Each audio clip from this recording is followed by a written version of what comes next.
Bien plus qu'un coup d'éclat, un véritable siège. Depuis une semaine, les Gilets jaunes occupent les péages de Tarbes. Braseros et cafetières permettent aux troupes de braver le froid et les longues nuits.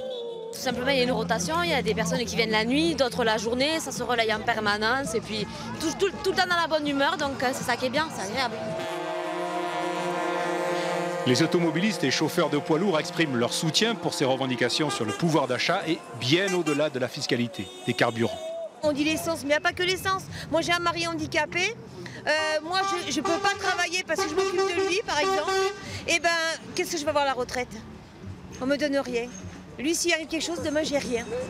Rares seront les gilets jaunes tarbés à rejoindre Paris pour manifester. Peu importe, ils vont à nouveau défiler dans les rues de la ville. On va se mobiliser en centre-ville et puis se disperser ensuite, toujours sur les mêmes points de blocage, enfin de blocage, de rassemblement si on peut dire.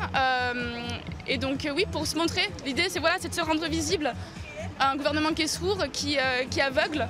Blocage des accès aux grandes surfaces ou manifestations plus classiques, le mode d'action anime les discussions des manifestants. Un message à faire entendre au principal représentant de la majorité dans les Hautes-Pyrénées. Le député Jean-Bernard Saint-Pastous souhaite, lui, garder le cap fixé par le gouvernement.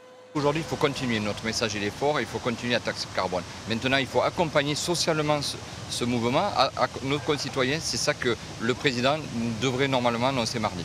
Ça veut dire que concrètement, quoi, il faut quand même des mesures sur le pouvoir d'achat? Oui, il faut des mesures sur le pouvoir d'achat, peut-être mieux accompagner certaines classes de la société qui se sentent oubliées parce qu'ils sont obligés de prendre la voiture.